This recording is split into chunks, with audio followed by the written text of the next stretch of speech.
हरे कृष्णा। मेरा आवाज आ रहा है सबको? अगर आ रहा है तो एक बार थम्स अप या कुछ लिख के बता सकते हैं इसमें कि हाँ आ रहा है।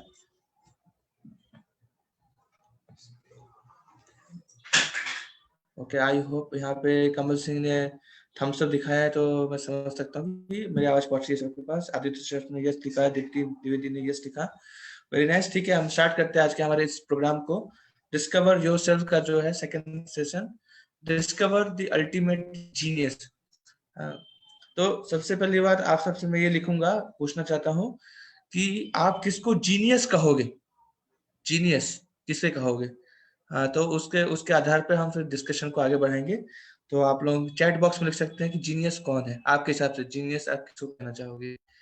कौन सी ऐसी प्रॉपर्टी है आप उनमें देखोगे कि आप उनको जीनियस कहोगे, या कौन सा ऐसा एट्रीब्यूट आप उनमें देखोगे कि आप जीनियस कहोगे? ओके, शोभित गुप्ता लिख रहे हैं लॉर्ड कृष्णा। ओके, मैं किसी व्यक्ति का नाम नहीं बोल रहा हूँ, मैं बोल क्यों कौन सी ऐसी प्रॉपर्टी है जो देख के आप बताओगे जीनियस है। दीप्ति द्विवेदी लिख रही है, who is able to find solution of problems. Very nice. Okay, Aditya Srivastava लिख रहे हैं the person who manage each and everything. Okay, very nice, very nice, very very wonderful answer. Okay, तो हम यही कुछ जो है यहाँ पे हम डिस्कस करने वाले हैं आज में, कि किस प्रकार से जीनियस तो बहुत सारे हैं हमारे पूरे वर्ल्ड में, लेकिन अल्टीमेटली कौन जीनियस, सुप्रीमली जीनियस कौन है, उसके बारे में हम जानने का प्रयास करेंगे। आयुष्या अग्रवाल लिख रही है जो हर परिस्थिति में एक सा रहे। ओके, और मनीष दीवान लिख रहे हैं जिसके पास कोई सवाल ना रह गए हो। Okay, Shobhit Gupta because he knows everything about the material and spiritual problems. Very nice. Poonam Singh, who is the master in everything. Okay, almost सब एक ही चीज को पॉइंट कर रहे हैं जीनियस के बारे में। ठीक है, तो let us start with our today's session, discovering the ultimate genius. So इसको हम जो कवर करेंगे इस टॉपिक में, तो सबसे पहले हम कुछ ऑब्जर्वेशंस देखेंगे जो कि हम डे टू लाइफ में एक्सपीरियंस करते हैं, उसके आधार पे हम इस चीज को कंक्लूड करने का प्रयास करेंगे। देन साइंटिफिक ऑब्जर्वेशंस, साइंटिस्ट क्या कहते हैं इसके बारे में। Then $2 million questions and activity, and then finally the conclusion of our today's program, today's and ultimate genius. तो स्टार्ट करते हैं। सबसे पहला आवर ऑब्जर्वेशन। ओके, तो सबसे पहले हम ऑब्जर्वेशन स्टार्ट करने से पहले हम अपने आसपास की दुनिया को देखते हैं, है ना। हमारे आसपास में जो एक यूनिवर्स जो है, ये सबसे बड़ा एक क्या कह सकते हैं, मास्टरपीस है हमारे पास, है ना, जिसके अंदर इतने सारे मिस्ट्रीज छुपे हुए हैं कि हमें खुद आइडिया नहीं है। हाँ, तो इसको देख के क्या आपके अंदर कोई क्वेश्चन आता है? कभी हम सूरज को टाइम पे उठते हैं, जब सनराइज देखते हैं, सनसेट देखते हैं, मून राइज मून सेट देखते हैं। हाँ, तो हमारे हृदय में कभी कोई इसके लिए क्वेश्चंस आते हैं क्या? अगर आते हैं तो आप चैट बॉक्स में यस लिख सकते हैं। किन किन को ये क्वेश्चंस आते हैं यूनिवर्स के बारे में, तारों के बारे में, स्टार्स के बारे में, कैसे प्लैनेट मूव कर रहे हैं उनके बारे में। ओके, सुमुख लिख रहे हैं yes, Pooja yes, Sakshi yes, Ayushi yes. Okay, very nice. तो हम यही जो कुछ क्वेश्चंस का आज यहाँ पे आंसर निकालने का प्रयास करेंगे अबाउट दिस यूनिवर्स, कि ये यूनिवर्स कैसे बना है एंड कौन है उसके पीछे। ये हमारा लास्ट कंक्लूजन रहेगा। तो let us start with our observation. Does God really exist? तो हम पहले प्रश्न पूछते हैं कि ये जो यूनिवर्स है इतना मेंटेन्ड है, टाइम पे बारिश होती है, टाइम पे सूरज उगता है, टाइम पे गर्मी ठंडी बरसात, हेमंत, आपका बसंत, सारे जो ऋतु आते हैं, बहुत ही सिस्टमेटिक ढंग से हम देखते हैं कि तो पेड़ जो है वो छोटे से बड़ा होता है, बड़े से वो बहुत बड़ा होता है, वो बीज देता है, बीज से फिर नए पेड़ होते हैं, इस प्रकार से पूरा जंगल बन जाता है, इकोसिस्टम प्रोड्यूस होता है। की पानी है, पानी में कितनी डाइवर्सिटी इकोसिस्टम है उसके अंदर, कितने प्रकार के मछली और जलचर रहते हैं। तो इतना कुछ है हमारे आसपास, हमारे यूनिवर्स में।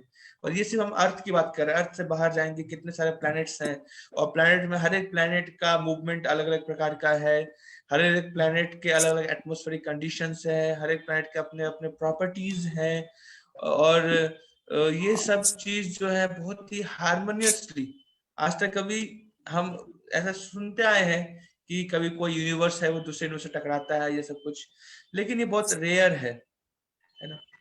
तो इतना जो हार्मोनी जो यूनिवर्स में हम देखते हैं, जैसे फॉर एग्जांपल अर्थ, अर्थ जो है सन की चारों तरफ घूम रहा है, लेकिन कभी ऐसा कोई ऑब्जर्वेशन आया कि अर्थ जो है अब सन के इतने पास पहुंच गया है?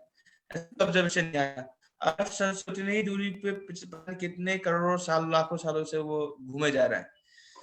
तो प्रश्न ये आता है कि इस इतने बड़े यूनिवर्स को किसने बनाया, है ना। हम जैसे देखते हैं कि ये जो छोटा सा मोबाइल फोन है, छोटा सा पेन है, उसको भी कोई ना कोई बनाता है ना।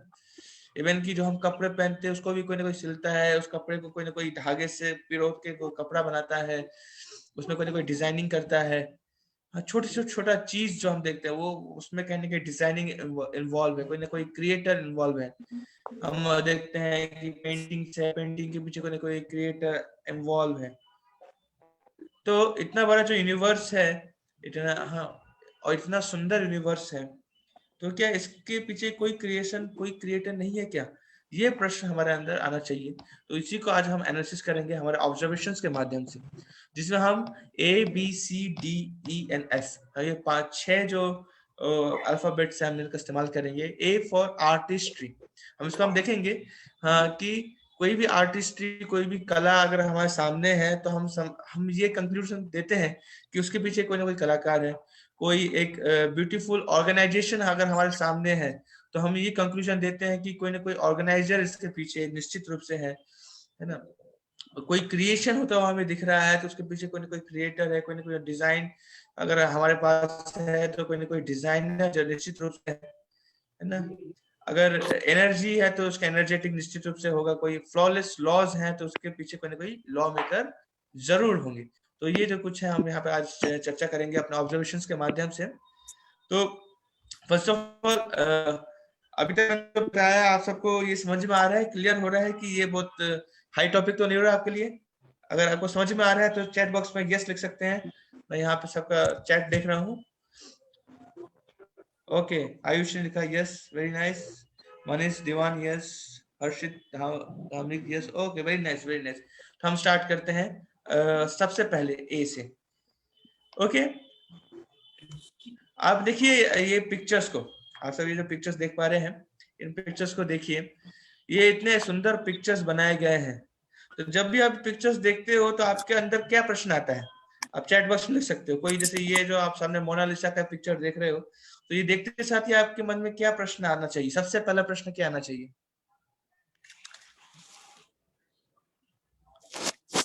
ओके, आदित्य श्रीवास्तव लिखते हैं कि who made it. Yes, very nice, किसने बनाया, है ना। Who made this picture? Chinmay, very nice question. यही प्रश्न आता है, किसने बनाया, है ना। तो जब हम ये खोजते हैं तो हमें पता चलता है अच्छा इसको लियोनार्डो दा विंसी ने बनाया। ये जो पिक्चर है, ये जो लैंडस्केप है यहाँ पे, इसको वोंग गेरार्ड ने बनाया है। ये जो एक दूसरा लैंडस्केप है वाटरफॉल का, इसको टॉमस सैंचेज ने बनाया है। और ये जो सुंदर गुलदस्ता बना हुआ है, ये हेनरी रोसेरियो ने बनाया है। तो हम जब ये देखते हैं, कोई ना कोई पिक्चर दिखता है, कोई ना कोई लैंडस्केप दिखता है, कोई पोर्ट्रेट दिखता है, तो हम कहते हैं यस, किसी ना किसी ने बनाया होगा। तो जस्ट लुक अराउंड, ये जो कुछ पिक्चर्स हैं, क्या ये पिक्चर नहीं, एक्चुअली ये रियल लाइफ, ये किसी का फोटो है, किसी एक व्यक्ति का फोटो है कि, तो उस व्यक्ति को किसने बनाया? ये एक पहाड़ है, इतना सुंदर लैंडस्केप है, जैसे पेड़ पौधे, बर्फ, चट्टान, सब कुछ है, इसको किसने बनाया, है ना। ये जो झरना है, वाटरफॉल है, इसको किसने बनाया? और ये जो गुलदस्ता है, इसको, या फिर इसमें जो जो गुलाब है, इसको किसने बनाया? या फिर इसमें जो पत्तियां लगी है, उसको किसने बनाया? तो ये एक प्रश्न आता है ना। तो अगर आर्टिस्ट्री है, अगर कोई कला है हमारे सामने, तो उसके पीछे कोई कोई कलाकार होगा। तो ये जो कलाएं जो हमारे आसपास घूम रही है, जब हम, जैसे अगर यहाँ पे जो भोपाल में रहते हैं, तो वो अगर भोजपुर जाएंगे, हाँ भोजपुर, या फिर महादेव पानी जाएंगे, या फिर सिंपल जो अपना बड़ा तालाब है उधर जाएंगे, तो उस पानी के रिजर्वायर को देख के, या फिर आप वन विहार चले जाएंगे तो वहां पे जो या फिर किसी वाइल्ड लाइफ रिजर्व में जाएंगे जहाँ पे बहुत सारे पेड़ पौधे, जंतु जानवर सब हैं। तो देख के ये प्रश्न आना चाहिए कि कौन इनको बनाया है। तो ये भी एक कला का नमूना है। इतना सुंदर बॉडी, हाँ, किसने बनाया इतना? तो ये कला का नमूना है, किसने बनाया? हाँ, तो ये हम कभी जैसे साहिल सावंत कह रहे हैं कि गॉड, वेरी नाइस, गॉड ने बनाया है, वेरी नाइस। तो यस, तो इसको जिसने बनाया है उसको हम गॉड कहते हैं। ओके, नेक्स्ट हम चलते हैं। एक छोटा सा ये जो गुलाब है ना, आर्टिफिशियल फ्लावर, अगर हम बनाना चाहें आर्टिफिशियल गुलाब, ये अगर आप लोगों ने कभी आर्ट एंड क्राफ्ट की क्लासेस की होंगी तो ये आपने सीखा होगा। तो एक मामूली सा जो गुलाब है, छोटा सा कागज का, बनाने के लिए हमको पेपर्स, ग्लू स्टिक, कैंची और पता नहीं क्या क्या आइटम चाहिए होता है, जिससे कि हम पे उस पर्टिकुलर जो उसको बनाते हैं। हाँ, तो लेकिन ये जो रियल रोज है जो कि नेचुरली प्लांट में ग्रो होता है, उसको कौन बनाया है? तो हम ये कंक्लूजन दे सकते हैं कि अगर कहीं ना कहीं कला है हमारे आसपास, अगर हमें कला दिख रही है, सिर्फ ऐसे नहीं कि जो मैनमेड है, बल्कि जो कि नेचुरली अवेलेबल है, तो उसके पीछे कोई ना कोई कलाकार है। उस कलाकार को हम लास्ट में कंक्लूड करेंगे। ओके, देन नेक्स्ट आते हैं ऑर्गेनाइजेशन में। चलिए हम इस छोटे से वीडियो को देखते हैं। ये वीडियो में क्या है, यहाँ पे जस्ट अ सेकंड।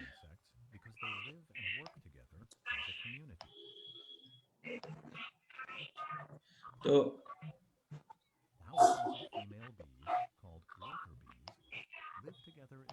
ये जो क्या बोलते हैं, हनी कॉम्ब है, हनी बी, जो हनी बीज है, तो इसके बारे में बताया जा रहा है इसमें कि जो हनी बीज जो है, ये हनी बी में एक ऑर्गेनाइजेशन है कि इसमें एक वर्कर बीज होते हैं, एक फीमेल बी होता है, एक ड्रोन होते हैं, और इस प्रकार से सब मिलके हनी बी को बनाते हैं, हनी कॉम्ब को बनाते हैं, उसमें शहद बनता है और उसका मेंटेनेंस होता है, सब कुछ उसमें यहाँ पे समझाया जा रहा है। तो अब ये इतना जो नॉर्मल जो है हम दिख रहा है, और लेकिन इसमें बहुत ही डिटेल ऑर्गेनाइजेशन है कि कौन क्या कार्य कर रहा है। जैसे हम अगर स्कूल में जाएं या कॉलेज में जाएं तो हमें दिखता है कि एक प्रिंसिपल है, एक टीचर है, एक डीन है, एक स्टूडेंट है, कुछ स्टाफ्स हैं जो कि फाइनेंस देख रहे हैं, कुछ स्टाफ हैं जो कि पूरे कैंपस को मेंटेन कर रहे हैं। इस प्रकार से हम डिफरेंट डिफरेंट स्टाफ्स हम देख पाते हैं। तो ये प्रश्न आता है कि इतना सुंदर ऑर्गेनाइजेशन जो कॉलेज में अवेलेबल है, या स्कूल्स में अवेलेबल है, या गवर्नमेंट में अवेलेबल है, उसको किसी ना किसी ने ऑर्गेनाइज किया होगा, राइट?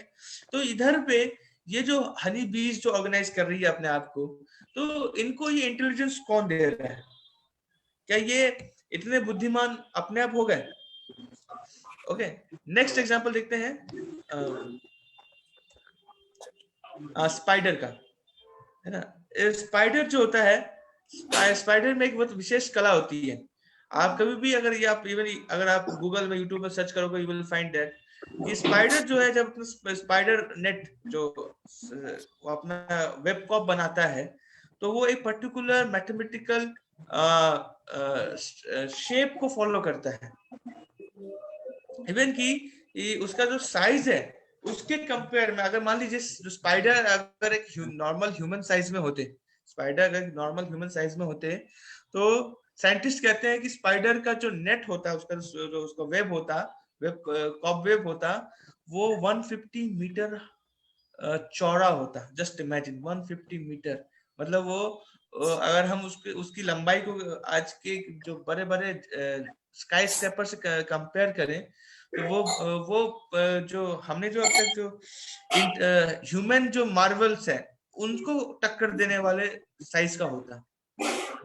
और ये जो पूरा जो 150 मीटर कॉबवेब जो स्पाइडर बनाता, वो सिर्फ 1 घंटे में बनाता, और जिसको हमें बनाने के लिए पता नहीं कितने साल लग जाए। तो इतनी बुद्धि कहाँ से मिल रहा है? और ये पर्टिकुलर जो ऑर्गेनाइजेशन है, ये कैसे फॉलो हो रहा है? तो कौन है? तो ये में आता है। तो रितेश में नेचर इसको बुद्धि देता है। यस, नेचर बुद्धि देता है, लेकिन हु इज इंस्पायरिंग नेचर, कौन है? तो हम अगर देखेंगे इस प्रकार से कि एक कोई ब्यूटीफुल ऑर्गेनाइजेशन अगर कहीं पे है हमारे पास, कहीं पे हम कोई चीज देख रहे हैं कि बहुत ही सुंदर रूप से ऑर्गेनाइज्ड है, तो उसके पीछे कोई ना कोई ऑर्गेनाइजर होगा। अगर मान लीजिए आप किसी शादी पार्टी में जाते हैं और शादी पार्टी में देखते हैं कि बहुत सुंदर ऑर्गेनाइजेशन है, कि इधर पे खाना मिलेगा, इधर पे दूल्हा दुल्हन का जो पूरा सेट बना हुआ है, इधर पे शादी हो रही है, इधर पे संगीत हो रहा है, इधर पे रेस्ट रूम है, ऐसे करके पूरा एकदम प्रॉपर ऑर्गेनाइजेशन हम देख पा रहे हैं। तो उसके पीछे पीछे कोई ना कोई जो ऑर्गेनाइजर्स ने पूरा मेहनत किया होगा, राइट। हम कभी किसी बड़े बड़े फंक्शंस को देखते हैं, तो फंक्शंस के पीछे भी कोई ना कोई ऑर्गेनाइजर है। हम गवर्नमेंट के ऑर्गेनाइजेशन को देखते हैं कि किस प्रकार से जो प्रेसिडेंट है वो प्राइम मिनिस्टर को कंट्रोल करता है, प्राइम मिनिस्टर अपने कैबिनेट मिनिस्टर को कंट्रोल करता है, कैबिनेट मिनिस्टर पूरे पार्लियामेंट को कंट्रोल करते हैं, पार्लियामेंट जो है वो किस प्रकार से पूरे इंडिया को कंट्रोल करते हैं और डिफरेंट स्टेट्स को कंट्रोल करते हैं। डिफरेंट स्टेट में जो चीफ मिनिस्टर होता है, गवर्नर होता है, गवर्नर चीफ मिनिस्टर को कंट्रोल करता है, चीफ मिनिस्टर जो है अपने उसके कैबिनेट को कंट्रोल करता है, कैबिनेट जो है जो पूरे लेजिस्लेटिव असेंबली को कंट्रोल करता है, और लेजिस्लेटिव असेंबली है पूरे एक एक जो गांव तहसील जो कॉन्स्टिट्यूएंसीज होती हैं उनको कंट्रोल करते हैं। तो ये एक ऑर्गेनाइजेशन किसने बनाया? कभी ना कभी तो बना होगा, किसी ना किसी ने इसको ऑर्गेनाइज किया होगा, राइट। तो उसी प्रकार हम यहाँ पे देखते हैं नेचर में ये इतने डिफरेंट काइंड्स ऑफ ऑर्गेनाइजेशंस हैं, और उसको ऑर्गेनाइज करने के लिए ऑर्गेनाइजर्स होते हैं, है ना। तो ये एक कंक्लूजन हो सकता है कि ब्यूटीफुल ऑर्गेनाइजेशन के पीछे एक ऑर्गेनाइजर होना आवश्यक है। देन नेक्स्ट आता है कुछ चीजें जो कि मैन मेड है। Just a second.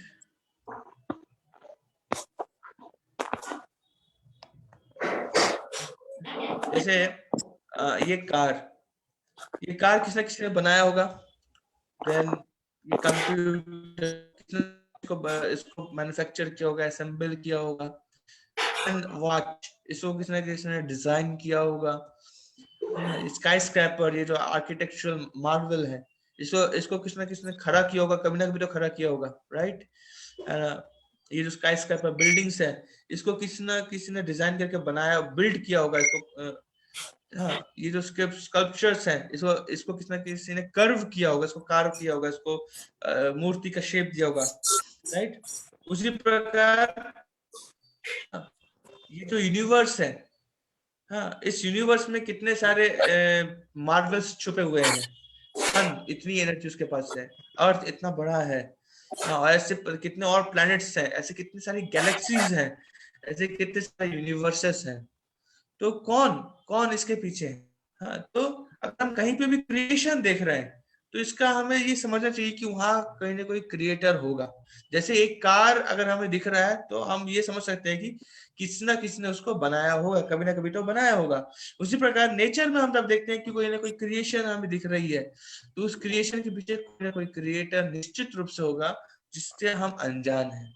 Okay, even कि ये जो छोटा पेड़ है, एक सीड है, सिक्योआ सीड है, हाँ, इसका पेड़ जो होता है, इस पेड़ की साइज कितनी होती है?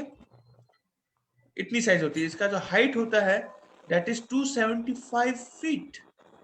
जस्ट इमेजिन, एक नॉर्मल ह्यूमन का हाइट होता है 5 फीट और इसका 275 फीट है ना। और इसका डायमीटर कितना होता है? तो डायमीटर होता है 95 फीट। 95 फीट। आप अगर आप सिविल को बिलोंग करते हैं कि नहीं, सिविल ब्रांच को, या फिर आई डोंट नो एग्जैक्टली, लेकिन एक नॉर्मल जो रोड होता है सिटी में, जो रोड्स बनते हैं, है ना, जैसे आपके इधर अशोक गार्डन साइड, या फिर नॉर्मल ट्रैफिक के लिए जो रोड बनते हैं वो 80 फीट के बनते हैं। और 80 फीट का रोड होता है, फोर लेन रोड होता है वो, उसमें एक साथ 4 गाड़ियां आर पार हो सकती है। 4 लेन रोड होता है 80 feet road. Just imagine 95 feet का डायमीटर होता है इस पेड़ का, मतलब एक रास्ते जितना चौड़ा है ना। तो एक छोटे से सीड से, एक छोटे से बीज से इतना बड़ा पेड़ निकल रहा है। और इस पेड़ में पता नहीं कितने बीज होंगे, उनमें से उससे उससे और ऐसे बड़े बड़े पेड़ निकलेंगे। तो कौन है जो इतने छोटे से बीज में इतना बड़ा पेड़ छुपा कर रखा है? क्या ऐसा पॉसिबल है मॉडर्न साइंस के लिए? इम्पॉसिबल है ये अभी। देख सकते हैं यहाँ पे आप फोन की जो सेम जो ट्री है, उसमें से किस प्रकार से गाड़ियां बाहर आ रही है। है ना। ओके, इसकी हाइट आप देख सकते हो यहाँ पे 275 फीट की हाइट। इसके बाद आता है ब्रेन, सॉरी से प्रोसेसर्स हैं। हमारे कंप्यूटर का प्रोसेसर कितने फास्ट काम करते हैं, कितने मेगाबाइट्स की जो गीगाबाइट की जो डाटा को एक जगह से दूसरी जगह ट्रांसफर करते हैं, जिससे उसकी स्पीड बढ़ती है ना। और उसी प्रकार का प्रोसेसर हमारे ब्रेन में छुपा हुआ है। ब्रेन है हमारा उतना, उसी उसी समान का प्रोसेसर, लेकिन उससे अच्छा प्रोसेसर है। वो कितना कुछ प्रोसेस कर पाता है एट द सेम टाइम। आज कितने 40-50 साल के रिसर्च के बाद जो है अभी हम लोग मल्टीटास्किंग प्रोसेसर्स पे काम करते हैं। लेकिन ह्यूमन ब्रेन जो पता नहीं कितने लाखों करोड़ों साल से सबके पास है, वो ह्यूमन ब्रेन ये मल्टीटास्किंग प्रोसेसिंग कब से करता आ रहा है। इवन कि रिचर्ड रस्टाक जो है एक ऑथर है, एमडी है वो बाय प्रोफेशन, वो लिखते हैं कि human brain can store more information than a library than all the libraries in the world. Just imagine, एक लाइब्रेरी में लाखों किताबें होती हैं, और ऐसे सारे लाइब्रेरी के जितने करोड़ों करोड़ों किताबें हैं, उन सारे किताबों का इंफॉर्मेशन हमारे ब्रेन में हम स्टोर कर सकते हैं। Isn't it amazing? तो ये design, who is making such a wonderful designing. आपको अगर नहीं पता होगा, रेलवे ब्रिज ब्रिज जो होती है ना, रेलवे ब्रिज का जो लोड होता है, वो हर एक जो ब्रिज जो स्टेशन में होता है, वहां एग्जैक्ट उन्होंने लिखा रहता है कि ये ब्रिज कितने भार को उठा सकता है, कितने लोगों को उठा सकता है। जब उसका जो कैलकुलेशन, उसका डिजाइनिंग होता है, तो एक्चुअली उसमें एक फैक्टर ऑफ सेफ्टी रखा जाता है, 21-22 के आसपास का। मतलब क्या कि अगर सरकार बोल रही है कि ये जो ब्रिज है ये 50 लोगों का भार एक साथ उठा सकती है, तो वास्तविकता में ये 50 × 21 गुना ज्यादा भार ये उठा सकती है। ये डिजाइनिंग फैक्टर होते हैं। इस प्रकार से एक मामूली डिजाइनिंग के पीछे कितना दिमाग लगता है ना। तो ये डिजाइनिंग कौन कर रहा है, हमारे ब्रेन का डिजाइन कौन कर रहा है। जैसे आप अगर माइक्रो वर्ल्ड में जाओगे, डीएनए कि यहाँ पे कितने सारे लोग हैं हमारे पूरे अर्थ में, कितने ह्यूमंस हैं, और एक भी ऐसा ह्यूमन नहीं है जिसका डीएनए दूसरे के डीएनए से मैच करे। इवन एक फैमिली में जो एक का डीएनए दूसरे के डीएनए से मैच नहीं करता है ना। इवन कि अगर वो मैच करता है तो हो सकता है एक थ्रेड मैच करे, दूसरा थ्रेड मैच नहीं करेगा। तो इस प्रकार से डीएनए इतना कॉम्प्लेक्स मॉलिक्यूल है, और जो कि जिसमें इतनी वैरायटीज है, डाइवर्सिटी है। तो ये डीएनए कौन बना रहा है, इतनी जो बारीकियां हैं, इतने बारीकियों में जाके कौन डिजाइन कर रहा है, ये प्रश्न आता है ना। अब ये आता है ब्रेवियस लैटिस। अगर आपने केमिस्ट्री पढ़ा होगा 11th-12th में, तो you know about this thing. 14 प्रकार का स्ट्रक्चर जो है ब्रेवियस जो बताते हैं कि ये इंटर मॉलिक्यूलर स्ट्रक्चर होते हैं, बीज ऐसे करके। तो ये जो स्ट्रक्चर्स होते हैं, अब ये स्ट्रक्चर किसने बनाया, इसी स्ट्रक्चर, ये जो 14 प्रकार के स्ट्रक्चर हैं, इसको हम स्टडी कर रहे हैं कि हाँ भाई ये पत्थर में ऐसा स्ट्रक्चर मिलता है, इस केमिकल में ये स्ट्रक्चर मिलता है, इस केमिकल में ये स्ट्रक्चर मिलता है। लेकिन इन स्ट्रक्चर को डिजाइन किसने किया, किसने उन पत्थरों को इस प्रकार से अरेंज किया, या उन मॉलिक्यूल्स को इस प्रकार से अरेंज किया कि वो इन स्ट्रक्चर्स को फॉलो करे। और सिर्फ 14 प्रकार के स्ट्रक्चर क्यों, इसके बाद के स्ट्रक्चर्स क्यों नहीं है हमारे पास, है ना। अब ग्रेफाइट जो है, हाँ, ग्रेफाइट सेम केमिकल है, सेम कंपोजिशन है, लेकिन जब उसका स्ट्रक्चर चेंज कर दोगे दैट बिकम डायमंड। थोड़ा सा चेंज, इतना बड़ा फर्क आ जाता है। तो कौन है जो इनके पीछे है, कौन सा ऐसा शातिर दिमाग है जो इसको डिजाइनिंग कर रहा है ना। सैटेलाइट एक मामूली सैटेलाइट को मॉनिटर करने के लिए इतने सारे पैरामीटर्स काम करते हैं। कोई एक व्यक्ति ओरिएंटेशन को चेक करता है, एक व्यक्ति उसकी वेलोसिटी को, एक व्यक्ति उसके स्पिन को, ऑर्बिट डिले करेक्शंस को, कॉस्मिक रेडिएशंस को, हीट डिसिपेशंस को, अर्थ सैटेलाइट डिस्टेंस को मेंटेन करता रहता है, हमेशा ऑब्जर्वेशन में रहता है। यूनिवर्स में आप देखिए, अर्थ जैसे कितने सारे प्लैनेट हैं, इतने हेवी प्लैनेट्स हैं, और ये हेवी प्लैनेट सन के चारों तरफ घूम रहे हैं। कौन है इसके पीछे, कौन इसको कंट्रोल कर रहा है, अर्थ की जितनी प्लैनेटरी मोशंस है उसको कौन कंट्रोल कर रहा है, कौन इस इतने बड़े कॉस्मिक मैनिफेस्टेशन को डिजाइन किया है? क्या वो नासा है जिसने इसको डिजाइन किया है? अगर इसका हम आंसर खोजे तो सिंपल वर्ड है नहीं, नासा ने ये डिजाइन नहीं किया है, नासा तो उसको स्टडी कर रहा है। तो कौन है इसके पीछे? एक सिग्नल है, ट्रैफिक मैन है, ट्रैफिक पुलिस है, एक सिग्नल को कंट्रोल करता है, बोलता है तो उस red light, yellow light, green light के माध्यम से कौन जाएगा कौन नहीं जाएगा। एक ट्रैफिक पुलिस कितना इंपॉर्टेंट है, अगर कहीं ट्रैफिक पुलिस नहीं हुआ भीड़ भाड़ वाले इलाके में, वहां पे पूरे दिन भर जाम रहेगी। अब यहाँ पे इतने सारे प्लैनेट्स हैं, इतने सारे एस्टेरॉइड्स हैं, मेटियोर्स हैं हमारे कॉस्मिक मैनिफेस्टेशन में सन के चारों तरफ, लेकिन कभी भी एक्सीडेंट नहीं होता। इवन कि नेपच्यून एंड प्लूटो का ऑर्बिट एक दूसरे को वो करता है, क्रॉस करता है, लेकिन कभी भी नेपच्यून और प्लूटो जो है वो आपस में टकराए नहीं है। तो कौन है जो इस पूरे इतने बड़े मैनेजमेंट को देख रहा है, ओवरलुक कर रहा है, इसको डिजाइन किया है कि कभी कोई प्लैनेट किसी दूसरे प्लैनेट से टकराए नहीं? किसने ग्रेविटेशन लॉ दिया? प्रश्न ये आता है ना। ये जो डिजाइन्स है, इन डिजाइन को हम जब ये आप इसको पढ़ते होगे इस प्रकार से, अगर आप इंजीनियरिंग पढ़ोगे तो ये शेप को आप पढ़ोगे कि ये शेप जो है इंजीनियरिंग ड्राइंग में आता है।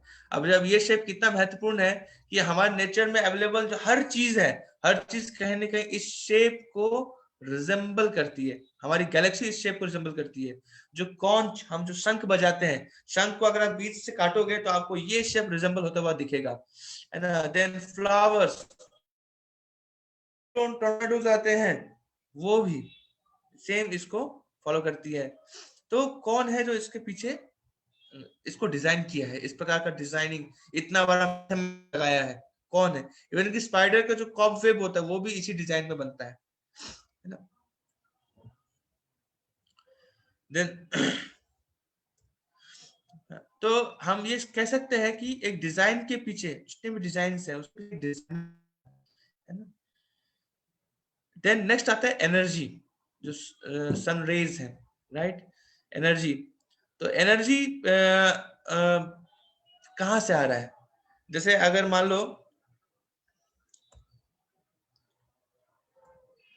एक सेकेंड, हाँ, जैसे अगर मान लीजिए मैं अब एक पत्थर लेता हूँ और एक टीवी स्क्रीन को या फिर मेरा समझो लैपटॉप का स्क्रीन है, उसमें जोर से पत्थर फेंकता हूँ, तो उस पत्थर में काइनेटिक एनर्जी आती है फिजिक्स के अनुसार, राइट। अब वो एनर्जी कौन दे रहा है? मेरे अंदर जो पोटेंशियल है उससे वो ट्रांसफर होकर वो काइनेटिक एनर्जी बनती है ना। I am supplying the energy basically. इसका मतलब क्या, मेरे पास कुछ एनर्जी थी तो आई वाज दी एनर्जेटिक। तो एनर्जी के पीछे कोई ना कोई एनर्जेटिक अवेलेबल है। अब हम सन के बारे में बात करते हैं। सन जो है, सन के पास कितनी एनर्जी है ना। तो इवन ऐसा कहा जाता है कि एक सेकंड में पूरे सन से जितनी एनर्जी एमिट होती है वो पूरा ह्यूमन रेस उसको कंज्यूम नहीं कर सकता। इतनी एनर्जी एक सेकंड में एमिट हो रही है, और ऐसा कितने करोड़ साल से होती आ रही है और कितने करोड़ साल तक होती रहेगी। इतनी एनर्जी एमिट हो रही है, जस्ट इमेजिन, है ना। कौन है सन के पीछे? एनर्जी कौन है? फ्यूजन रिएक्शन, ठीक है। मान लेते हैं फ्यूजन रिएक्शन हो रहा है उसके अंदर, इस कारण से सन को इतनी एनर्जी आ रही है, लेकिन उस फ्यूजन रिएक्शन भी होगा, उसको किसने करवाया होगा? ये क्वेश्चन आना चाहिए। तो वो कोई ना कोई तो एनर्जेटिक होगा जिसने इनिशियल एनर्जी दिया होगा सन को, तब जाके आज सन इतनी एनर्जी रेडिएट कर रहा है, राइट। तो हम ये कंक्लूड कर सकते हैं कि एनर्जी जहां पे है मतलब वहां पे कोई ना कोई एनर्जेटिक होगा। एंड फाइनली स्कूल, आपका स्कूल या कॉलेज जो है वो एक पर्टिकुलर टाइम पे शुरू होता है, क्लासेस एक पर्टिकुलर टाइम पे शुरू होती है, एग्जाम एक पर्टिकुलर टाइम पे होता है, उसका रिजल्ट एक पर्टिकुलर टाइम पे आता है। तो उसको डिसाइड कौन करता है? आपकी कॉलेज मैनेजमेंट या school management, right. Principal. Traffic laws, India में आपको लेफ्ट चलना है, वहीं अगर अमेरिका जाओगे तो आपको राइट चलना होगा। ये नियम कौन बनाता है? वहां के लोकल गवर्नमेंट्स, राइट। एक ओवर में 6 बॉल होंगे, राइट। एक टीम में 11 प्लेयर्स होंगे। तो ये नियम कौन बनाता है? एक क्रिकेट में आईसीसी बनाती है, राइट? तो अब हम आते हैं कि ये जो पीरियोडिक एलिमेंट्स का जो अरेंजमेंट है, ये जो पीरियोडिक लॉ है, इसको किसने बनाया? क्या ये बाई चांस हुआ? कि ये बाई चांस हुआ कि हाइड्रोजन के नीचे लिथियम और लिथियम के नीचे सोडियम आएगा? हाँ, क्या ये बाई चांस हुआ कि जितने जो नोबेल गैस है वो इस कॉलम के एक साइड में रहेंगे? नियम आर्गन क्रिप्टॉन सब। हाँ, क्या ये बाई चांस हुआ कि जितने मेटल्स हैं वो ये थर्ड से लेकर 12 कॉलम के बीच में फंसते हैं? क्या ये सब बाई चांस है? नहीं।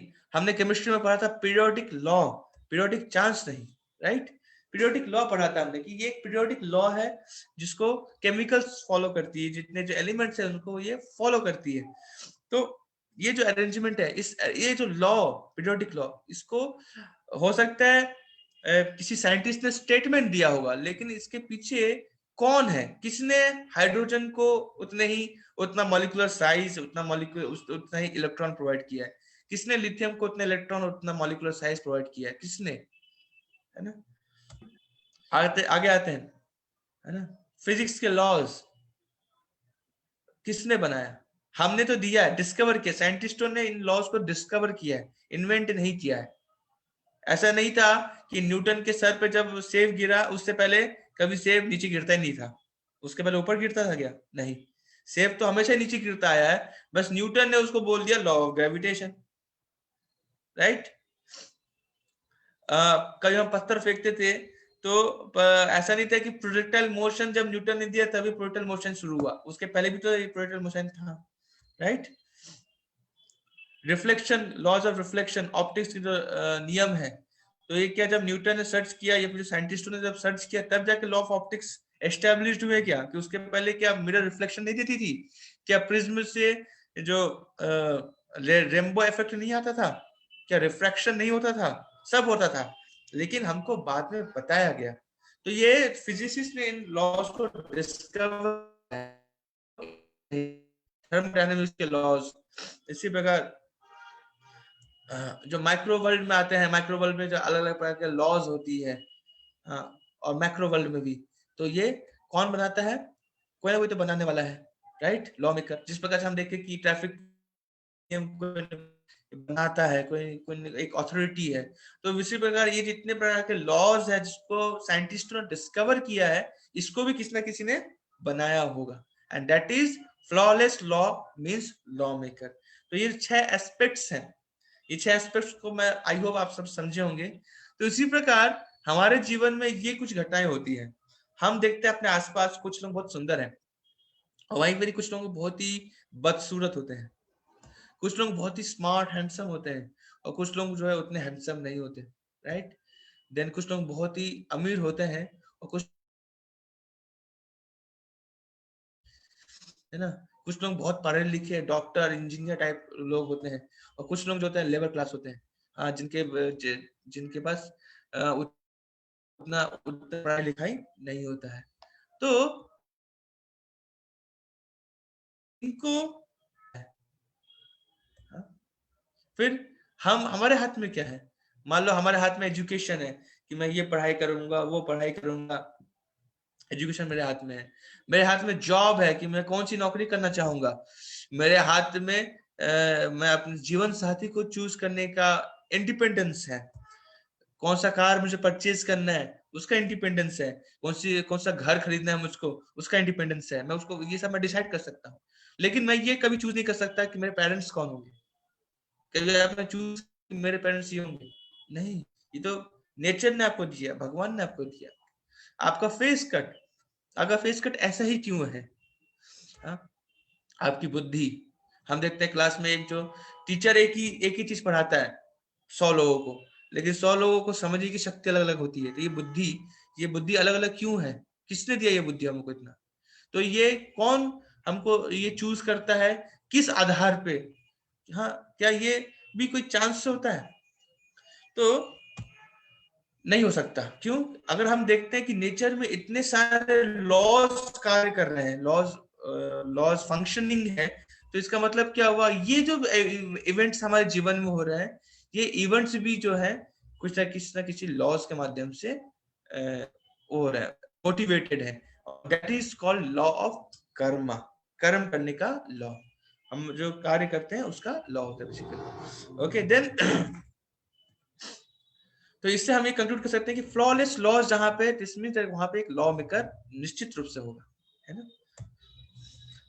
तो अब हम आते हैं साइंटिफिक ऑब्जर्वेशंस में कि what scientist says about this things, है ना।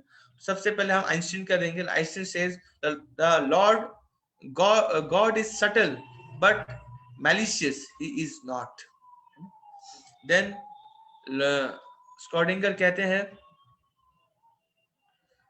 बहुत लंबा चौड़ा यहाँ लिखा हुआ है, मैं इसको शॉर्ट में लिखता हूँ कि हम जब साइंटिफिक पिक्चर को देखने का प्रयास करते हैं, राइट, तो हम उसके पीछे जब फाइनली हम खोजते हैं, एंड में पहुंचते हैं, तो will find God and eternity. तो साइंस जो है किसी किसी हर एक आंसर को, साइंस के पास सारे क्वेश्चंस के आंसर नहीं है, हाँ, बल्कि ये क्योंकि सारे जो क्वेश्चंस के आंसर फाइनली गॉड पे आके एंड होते हैं। ये एक वो है, नोबेल प्राइज विनर एक जो फिजिसिस्ट है वो ये उनका ये स्टेटमेंट है। Then Lord Kelvin strongly enough, you will be forced by science to believe in God. अगर आप बहुत ही ज्यादा सोचोगे तो साइंस आपको ये मजबूर कर देगा आपको बिलीव करने में कि भगवान वास्तविकता में रहते हैं। देन उसी प्रकार एक बार आइजैक न्यूटन की एक स्टोरी आती है। तो आप जानते हो आइजैक न्यूटन जो है कैसे शख्सियत है हमारे जीवन में, जो कि साइंस में केमिस्ट्री से लेकर फिजिक्स से लेकर मैथ्स हर जगह कूद पड़े। हाँ, तो इतने महान व्यक्ति थे। तो एक बार वो प्लानिटरी सिस्टम पे काम कर रहे थे कि किस प्रकार से सन के चारों तरफ जो 9 जो प्लानिटरी प्लैनेट्स हैं वो मूव कर रहे हैं, इस पे वो काम किया कर रहे थे। तो उनका एक फ्रेंड था, वो फ्रेंड आता है उनके पास, आके उनसे पूछता है कि तुम ये क्या बना रहे हो? तो बोले कि मैं एक प्लानिटरी सिस्टम बनाने का प्रयास कर रहा हूँ। बोले आओ, अच्छा अच्छा, वेरी नाइस। तो फिर वो जो सेकंड आइजैक न्यूटन जो है, इसके फिर भगवान के बारे में बताते हैं कि बिकॉज गॉड हैज क्रिएटेड, हाँ, इतना सुंदर यूनिवर्स बना हुआ है, इतना सुंदर अरेंजमेंट है, हाँ। तो वो बोलता है देखो, जो उनका जो फ्रेंड है वो बोलते हैं तो बेवकूफी वाली बातें कर रहे हो, नॉनसेंस, ये सब। तुम एक साइंटिस्ट हो और तुम गॉड की बातें कर रहे हो। तुम एक साइंटिस्ट हो, तुम कह रहे हो कि ये सब चीज भगवान ने बनाई है, कैसे हो सकता है? ऐसा हो ही नहीं सकता, है ना। तो ठीक है, वो तो आइजैक न्यूटन जो है अपना ये जो यहाँ पे आप जो एक मॉडल देख रहे हो, ऐसे एक मॉडल बनाते हैं रातों रात और वहीं पर लैब पे रख देते हैं और चले जाते हैं। नेक्स्ट डे जो उनका जो फ्रेंड है, उनका जो को साइंटिस्ट था, वो जल्दी उस लैब में आ जाता है और लैब में जब आता है तो आके देखते हैं कि ये इतना सुंदर एक मॉडल बना हुआ है ना। तो जब ये मॉडल को देखता है तो वो न्यूटन से पूछता है किसने बनाया? तो न्यूटन बोलता है नहीं नहीं, किसी ने नहीं बनाया, अपना मैं रात में ऐसे ही बॉल को और सब चीज को रख के गया था, रात में अपने आप बन गया। तो वो जो फ्रेंड है वो बोलता है अरे क्यों झूठ बोल रहे हो, मजाक मत करो, कोई चीज अपने आप कभी बनती है क्या? तो न्यूटन बोलते हैं यस, यही समझना है माय फ्रेंड, कि कोई भी चीज अपने आप नहीं बनती, उसके पीछे कोई ना कोई बनाने वाला है। हाँ, तो इसी प्रकार से अगर एक छोटा सा प्लानिटरी सिस्टम मैंने बनाया है, इसको अगर मैंने बनाया है, तो इतना बड़ा जो कॉस्मिक मैनिफेस्टेशन का जो प्लानिटरी सिस्टम है उसको भी किसी ना किसी व्यक्ति ने बनाया होगा। ओके, हाँ, तो देन आपके जो मैक्स बॉर्न है, मैक्स बॉर्न भी इस प्रकार से कहते हैं I saw in it in atom the key to the deepest secret of nature and it reveals to me the greatness of the creation and the creator। ना कितने महान जो है क्रिएशन कितना महान है और उसके क्रिएटर भगवान वो कितने महान है। इवन की श्रीनिवास रामानुजन क्या कहते हैं कि every equation for me it thought of God.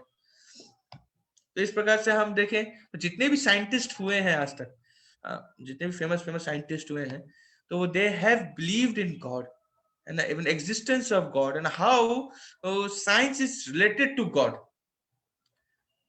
ये वो साइंटिस्ट हैं जिन साइंटिस्ट की पढ़ाई हम लोग 11th 12th इंजीनियरिंग में करते हैं, ये उन साइंटिस्टों के नाम है, साइंटिस्टों के नाम यहाँ पे लिखे हुए हैं, है ना। तो साइंस जो है always created by a theist, science science में एथिस्टिक जो व्यू है कभी नहीं रह सकता. Science is always created by atheist. ऐसे बहुत कम एथिस्टिक हैं जिन्होंने साइंस में बहुत बड़ा योगदान दिया है. मैक्सिमम जितने बड़े बड़े लोग हैं उन्होंने, जो एथिस्टिक लोग हैं उन्होंने ही साइंस में योगदान दिया है. Then if I ask you a question कि 1 करोड़ क्वेश्चन कि इस यूनिवर्स का ओरिजिन क्या है, तो आप चैट बॉक्स में लिख सकते हैं. आपके पास ऑप्शंस हैं. Option A big bang, option B big bang, option C intelligent design and option D chance. Okay, यहाँ पे सिटीज पंचौरी कह रहे हैं C intelligent design. Very nice. Any other option? कोई ऑप्शन चूज करना चाहेगा?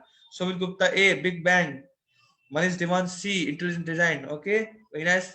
तो कौन सा राइट आंसर है हम चेक करते हैं. कंप्यूटर जी लॉक कीजिए.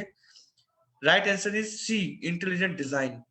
अभी तक जो मैं समझाना चाहता था वो यही था कि इतना कुछ हम देख रहे हैं यूनिवर्स में या फिर हमारे आसपास, हर एक के पीछे, हर एक डिजाइन के पीछे कोई ना कोई डिजाइनर है. तो इतना बड़ा यूनिवर्स है, यूनिवर्स अपने आप तो नहीं आया होगा, है ना. या बिग बैंग से तो कतई नहीं आ सकता, उसके पीछे कोई ना कोई एक डिजाइनर होगा, कोई ना कोई इंटेलिजेंट डिजाइन करने वाला होगा. ओके, नेक्स्ट क्वेश्चन आप सबके लिए. What is the purpose? ये जो यूनिवर्स बनाया है उसका पर्पस क्या है? Option A eat sleep be merry, option B make money and pass away, option C no purpose, option D to understand God and life. Okay, यहाँ पे बहुत सारे option D D D D आ रहे हैं. Very nice, very nice. सब बहुत बुद्धिमान है यहाँ पे. Yes, right answer is option D. ऐसा कोई भी चीज नहीं है इस पूरे यूनिवर्स में जो कि एग्जिस्ट करती है और उसका पर्पस नहीं है. आपके पास मोबाइल फोन है, लैपटॉप है, इंटरनेट है, उसका कुछ ना कुछ पर्पस है. Isn't it? आपके घर में मिक्सर है, आपके घर में चूल्हा है, आपके पास गैस सिलेंडर है किचन में, एक पर्पस है. आपके पास गाड़ी है, उसका एक पर्पस है. हमारे सिटी के बाहर पेट्रोल रिफाइनरीज है, उसका एक पर्पस है. तो हर चीज का पर्पस है. तो इतना बड़ा यूनिवर्स है, क्या उसका कोई पर्पस नहीं होगा? Yes, purpose is to understand God and what is this life meant for. Okay, so these are the $2 million questions, है ना. No machine came by chance and without any purpose. हर एक machine का, हर एक चीज का, हर एक कॉम्प्लिकेटेड मशीन का एक चांस, एक पर्पस होता है और वो एक बुद्धि सोच समझ के उसको डेवलप किया जाता है. Like the laptop I am using, इसको भी डिजाइन करने के लिए कुछ ना कुछ बहुत सारे इंजीनियर्स ने मिलकर इसको डिजाइन किया होगा. कितने बार फेल होके फिर से पास किए होंगे, कितने सारे टेस्ट हुए होंगे उसके, फाइनली इसको क्वालिटी चेक में अप्रूवल दिया होगा, तब जाके ये मार्केट में आया और मैंने परचेज किया. राइट. तो हर एक चीज का एक पर्पस है, हर एक चीज जो है बुद्धिमानी, इंटेलिजेंस के माध्यम से आती है. ओके, तो इतना बड़ा यूनिवर्स जो है, इसके पीछे बिग बैंग है या बिग ब्रेन है? तो बिग बैंग थ्योरी क्या कहती है? बिग बैंग थ्योरी एक कंफ्यूजिंग स्टेटमेंट प्रोड्यूस करती है. बोलती है कि a point of infinite temperature, infinite density, infinite small size that is physically indescribable, mathematically unverifiable, beyond all conception of space and time. तो वो जब ब्लास्ट होता है तो आपके सारे यूनिवर्स क्रिएट होते हैं. जस्ट इमेजिन, कितना नॉनसेंसिकल बात है हमारे साइंटिस्ट कर रहे थे.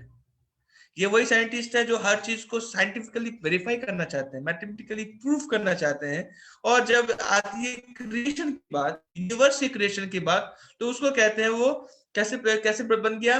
एक ऐसा समय था, एक ऐसा हालात बना जिसको फिजिकली हम समझा नहीं सकते, जिसको मैथमेटिकली हम प्रूफ नहीं कर सकते, वेरीफाई नहीं कर सकते.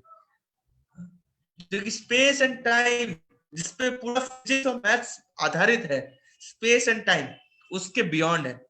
Wow, what a scientist. तो ये बिग बैंग आज तक कभी कहीं धमाके से कुछ क्रिएट हुआ है?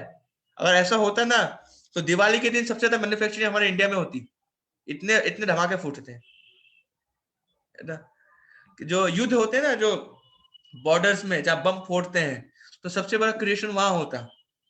सबसे बड़ा क्रिएशन जापान में होता 1945 में, जब 2 एटम बम वहां फेंके गए थे. कभी फूटने से, कहीं ब्लास्ट से डिस्ट्रक्शन होता है, क्रिएशन नहीं होता कभी।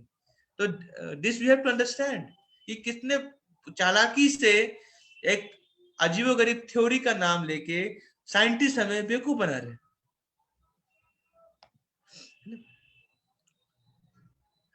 It should be emphasized that no theory of origin of solar system has as yet won general acceptance. All involve highly improbable assumption. कोई जितना भी origin का theory है, सब जो है, सब में क्या है, assumptions रखे गए हैं, किसी को भी accept नहीं किया, इसलिए उनको theory बोला गया है, law नहीं बोला गया है। तो theory सही भी हो सकती है, गलत भी हो सकती है, और in case big bang theory तो पक्का गलत है। तो फिर कौन है इसके पीछे? बिग ब्रेन, एक बुद्धिमान व्यक्ति है जो उसके पीछे लगा हुआ है ना। And that we call God, हम उसको भगवान कहते हैं, जो इतना कुछ कर रहा है, इतना मास्टर माइंड जो इसके पीछे छुपा हुआ है, जो जीनियस व्यक्ति जो छुपा हुआ है। Let have a small activity, हम कंपेयर करना चाहेंगे कि किस प्रकार से हमारे कंट्री की जो गवर्नमेंट है और एक यूनिवर्सल गवर्नमेंट कैसे आपस में सामंजस्य है। ओके, तो नेशनल गवर्नमेंट में एक होम मिनिस्ट्री होती है जो कि ऑर्डर को मेंटेन करती है, हेल्थ मिनिस्ट्री होती है जो हेल्थ को चेक करती है ना। देन एनर्जी की मिनिस्ट्री होती है जो कि एनर्जी प्रोड्यूस करती है, फाइनेंस मिनिस्ट्री होती है, डिफेंस मिनिस्ट्री होती है, एजुकेशन मिनिस्ट्री होती है। तो उसी प्रकार यूनिवर्सल गवर्नमेंट में क्या होम मिनिस्ट्री होती है? हाँ होती है, जो कि लॉ एंड ऑर्डर को चेक करती है। अगर आप गलत काम करोगे तो उसका नतीजा आपको गलत मिलने वाला है ना। हेल्थ मिनिस्ट्री होती है कि हाँ होती है, आयुर्वेदिक हर्ब्स हर जगह है, ठीक है। एनर्जी मिनिस्ट्री, हमारे पास तो सन एंड मून है, सबसे बड़ी एनर्जी के स्रोत है। इसके अलावा कितने सारे आजकल जो निकल गए, हाइडल पावर हो गया, सोलर पावर, टाइडल एनर्जी, और कितने प्रकार की एनर्जीज हैं जो कि नेचर से निकल के आते हैं। फाइनेंस मिनिस्ट्री, यस, हमारे पास सोने के जवाहरात, अलग अलग जवाहरात के खान है, तो दैट इज द वेल्थ, जहां से हम वेल्थ, हम यूनिवर्स से हम वेल्थ निकाल सकते हैं। Defence ministry, yes we have a defence, हमें किससे बचाता है? यूनिवर्सल गवर्नमेंट हमें किससे बचाता है? जो सन की जो डेंजरस रेस से, है ना, ओजोन का जो लेयर है, ओजोन लेयर के माध्यम से हमें बचाता है डिफेंस। उसी प्रकार हमारे बॉडी में इम्यूनिटी से हम अलग अलग प्रकार के जो बीमारियों से बचते हैं। तो yes we have defence ministry in the universal government. And finally education, yes we have the Vedas, the bibles and Qurans to read, हम सब पढ़ें और पढ़ के हम जो है नॉलेज गेन करें, एक्चुअल रियल नॉलेज को गेन करें। ओके, तो इन दिस मैनर हम जो यूनिवर्सल गवर्नमेंट की एक्टिविटीज हम क्या समझते हैं, हर एक गवर्नमेंट के पीछे एक प्राइम मिनिस्टर या प्रेसिडेंट होता है। इसी प्रकार जो यूनिवर्सल गवर्नमेंट है, जो सब कुछ कंट्रोल कर रही है, उसके पीछे भगवान है ना। जिस प्रकार से प्राइम मिनिस्टर है वो कंट्री को मेंटेन करता है, प्राइम मिनिस्टर या प्रेसिडेंट कंट्री के मेंटेनेंस के लिए जिम्मेदार होता है, उस प्रकार गॉड जो है पूरे यूनिवर्स को कंट्रोल करती है, उसको मेंटेन करते हैं, है ना। तो जिस प्रकार से गवर्नमेंट जो लॉ अबाइडर्स होते हैं उनको सुविधाएं है कि जो लॉ को तोड़ते हैं, ब्रेक करते हैं, उनको वो जेल में भरती है, पनिशमेंट देती है। उसी प्रकार वो भगवान के नियम को फॉलो करते हैं, वो खुशहाल रहते हैं। लेकिन जो उसको फॉलो नहीं करते हैं, उसको तोड़ते हैं, तो दे, तो ये एक एनालॉजी है, हम समझ सके कि किस प्रकार से गॉड जो है हम सबको कंट्रोल कर रहे हैं, और हमें उनको उनके लॉ, उनके दिए गए लॉज को अबाइड करना चाहिए, है ना। The unseen is proven by seen. अगर कहीं भी मोतियों की माला हमें दिख रही है तो हमें समझना चाहिए कि अंदर एक धागा है जो सारे मोतियों के मालों को जोड़ के रखा है। उसी प्रकार हम यहाँ देख रहे हैं जो इतनी सारी एक्टिविटियां जो साइमल्टेनियसली घट रही है, वहाँ जो कि एक दूसरे से जुड़ी हुई है, तो उसके पीछे, उसको जो जोड़ने के पीछे जो धागा जो है वो भगवान का धागा है, वो भगवान है जो कि सब चीज को जोड़ के रखे हुए हैं। Unseen is proven by seen. Okay, तो हमारी क्या ड्यूटी बनती है, हमें क्या करना चाहिए, है ना।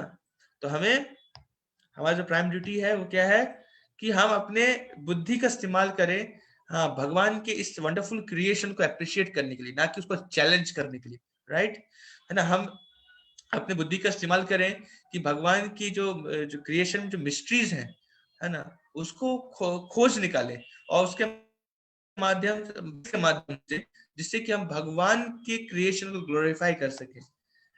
देन हम जो है इस क्रिएशन के पर्पस को खोजें, उसको समझे, अपने जीवन में अप्लाई करें, है ना, जिससे कि ना सिर्फ मेरा भला हो बल्कि हर कोई जो मेरे से जुड़ा हुआ है सबका भला हो।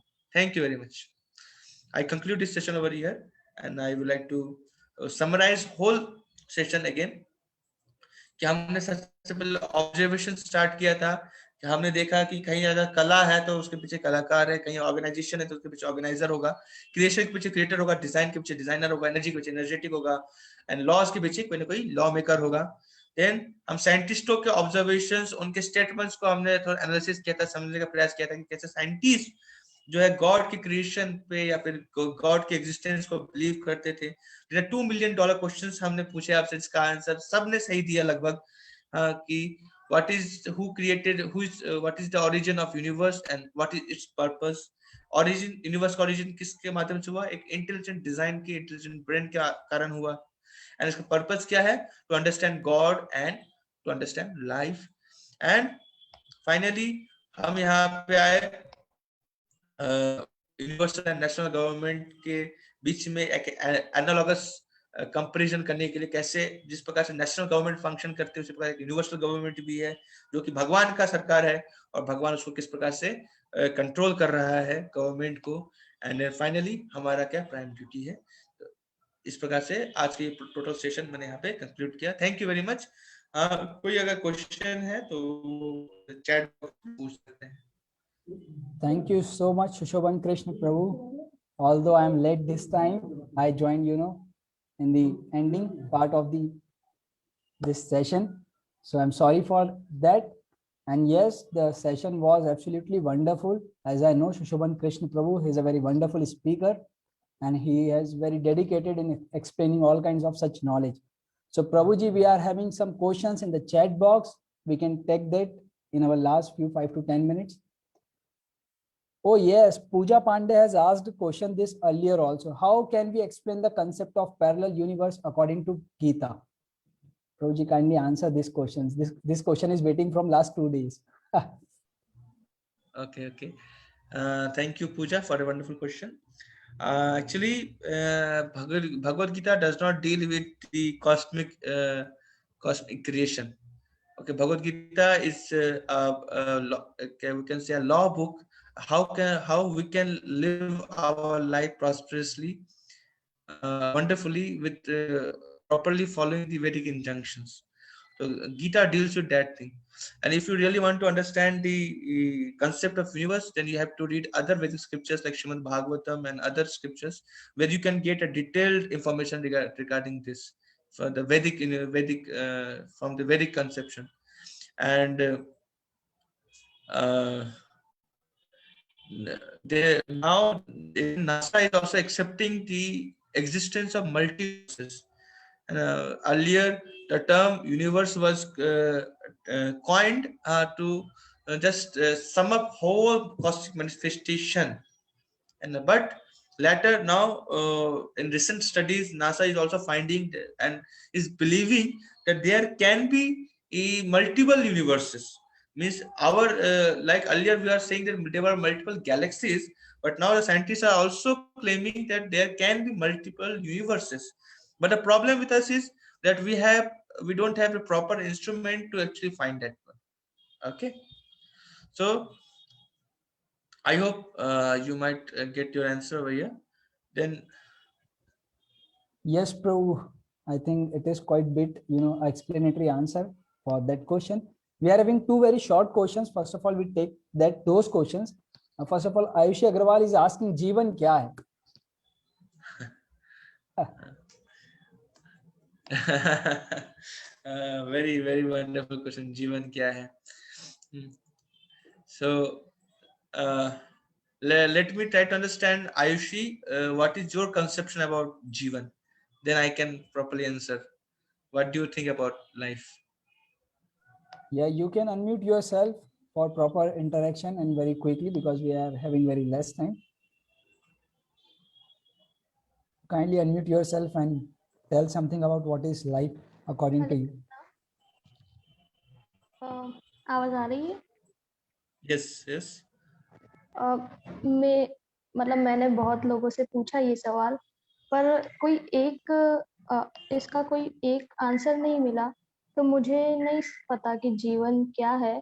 पर हाँ, इतना समझ आया है कि कोई एक परिभाषा नहीं है। कोई कहता है जीवन संघर्ष है, कोई कहता है जीवन अवसर है, कोई कहता है जीवन यात्रा है, तो कोई बहुत अलग अलग तरह की चीजें हैं। तो मुझे लगता है जीवन हर एक इंसान के हिसाब से अलग अलग चीज है, कोई एक एक्सप्लेनेशन नहीं है। पर एक ने कहा कि जीवन खोज है, खुद की खोज, एक अपने पर्पस की खोज। तो पूरी तरह से मुझे मतलब समझ नहीं आया इसलिए। Okay, very very nice. तो एक जीवन जो है ये इसको हम लाइफ टाइम कहते हैं। हो सकता है ये मेरा एक आंसर हो, ये और ये ऐसा मैं नहीं कह सकता कि एक कंक्लूसिव आंसर हो, है ना। सही बात है, इसका एक पर्टिकुलर आंसर कभी नहीं हो सकता। तो जीवन जो है ये क्या बोलते हैं, आपके जन्म से शुरू होती है एंड जब तक आपका एंड डेथ पे खत्म होती है, मृत्यु पे खत्म होती है। उसके बीच का जो टाइम पीरियड होता है उसको अगर हम टाइम स्केल पे देखें तो वो उसको that is called life. Now अगर हम वैदिक स्क्रिप्चर्स को हम रेफर करें तो इसका एक पर्पस है, इस लाइफ का एक पर्पस होता है ना, that we have to accomplish, वो हमें पाना है at the end of life, है ना। तो दैट वो फिर उसके अनुसार फिर अलग अलग लोगों का जीवन, अलग अलग लोगों के लिए जीवन संघर्ष हो जाता है, किसी के लिए जीवन खोज हो जाता है। तो जीवन जो अगर हम एक बहुत सिंपल टर्म में समझने का प्रयास करें तो the time span between birth and death, वो जो समय आपके पास है that is the life that you can live, okay, in this human form. Okay Ayushi? Okay, thank you so much, Prabhuji, for answering, this question, a short question. Another question which is quite, critical question. Prabhuji, I'm sure that there would be many stars like sun in a huge universe. But why our scriptures state about only sun? Okay, so there are many stars. Yeah, certainly there are many stars, and actually our scriptures जो है वो नक्षत्रों के, तारों के बारे में भी बातें करती है, लेकिन सन का एक इम्पोर्टेंट महत्व है। इस कारण से सन को ज्यादा प्रेफरेंस दिया जाता है। Even sun is considered as an eye of God. Even sun is the basis of everything in our earth planet. सब कुछ जो है वो सन के कारण है। जो भी आप एनर्जी यूज कर रहे हैं, इवन आके आप जो खाना खा रहे हो, वो भी सन के कारण ही है। तो therefore sun has a very important, very has a major importance in our life. तो इसलिए हम कह सकते हैं कि सन को ज्यादा महत्व दिया गया है, लेकिन इसका मतलब ये नहीं है कि हम स्टार्स को हम स्टार्स की बात नहीं करते। अगर हम बात करें वेदास में, तो वेदास में एक सेक्शन आता है एस्ट्रोलॉजी, है ना। Astrology, astronomy. तो एस्ट्रोलॉजी जो है वो टोटली नक्षत्रों के बारे में, तारों के बारे में, इनके पोजीशंस, इनके मूवमेंट, इसी के बारे में डील करता है। तो yes, we deal with this things also, है ना। हमारे स्क्रिप्चर्स में इसके बारे में लिखा हुआ है, नक्षत्र के बारे में भी लिखा हुआ है, लेकिन सन का एक इम्पोर्टेंस ज्यादा है, तो उसको थोड़ा ज्यादा बताया गया। Okay, next question. I hope ये सेटिस्फाई करे आपके आंसर को। Oh, yes, Prabhuji. I hope you are getting your answer. But the another question which is of something higher concept, and which is how I identify a pure devotees. I think it's not the question with this context. तो हम उसको skip कर सकते हैं. You can personally ask another time. Okay, then another questions you can ask Prabhuji. Prabhuji will share his email ID to you in the chat box in the end of the meeting. So stay there for his ID, or Prabhuji can share it now also. Now the another question comes which is quite scientific. Stephen Hawkins के according, artificial intelligence will rule the world in coming future and it is threat to humanity. And हमारे शास्त्र के अनुसार भगवान कल के अवतार में अर्थ पर आएंगे to protect the humanity. तो क्या वही टाइम होगा जब भगवान आएंगे अर्थ पर? पहली बात तो आर्टिफिशियल इंटेलिजेंस चाहे कितना भी हम विकसित कर लें, तो ultimately there is a need of a spiritual intelligence, a particular human intelligence हाँ, जो कि आर्टिफिशियल इंटेलिजेंस को प्रोग्राम करेगी। हाँ, तो इसलिए आर्टिफिशियल इंटेलिजेंस कभी भी रूल नहीं कर सकती। कैन, हाँ, उनका यूज बढ़ सकता है, मैक्सिमम उनको उनकी यूज को मैक्सिमाइज कर सकते हैं, लेकिन हम ऐसा नहीं कर सकते कि जो आने आने वाले सालों में जो प्राइम मिनिस्टर होगा वो आर्टिफिशियल इंटेलिजेंस का ब्रेन होगा। इट्स इम्पॉसिबल, है ना, it's impossible. And next is कल्कि अवतार। तो कल्कि अवतार के अपीयरेंस के बारे में ऑलरेडी जो हमारे स्क्रिप्चर्स में लिख के रखा गया है कि eight the end of this present Kaliyuga, जो कि 4,32,000 ईयर का स्पैन है, उसमें से अभी ओनली वी हैव हमारा 5,000 साल ही गुजरा है, मतलब नियर अबाउट 4,27,000 ईयर्स के बाद जो टाइम आएगा उस टाइम पे कल्कि जो है वो अवतार लेंगे। तो that is already mentioned and that will happen at that time only. Okay, and उस समय जैसे हालात होंगे, Lord will protect us. Okay, thank you very much. I hope there's no other questions, right? Oh yes, Prabhuji, now there are no more questions. That was the last but not the least, because we are having more questions ahead in our upcoming sessions. And again, I would like to show our gratitude to Prabhuji, because at this young age, it is, very rare to find a very vast Vedic wisdom. Prabhuji answered so quickly and so specifically about each and every question.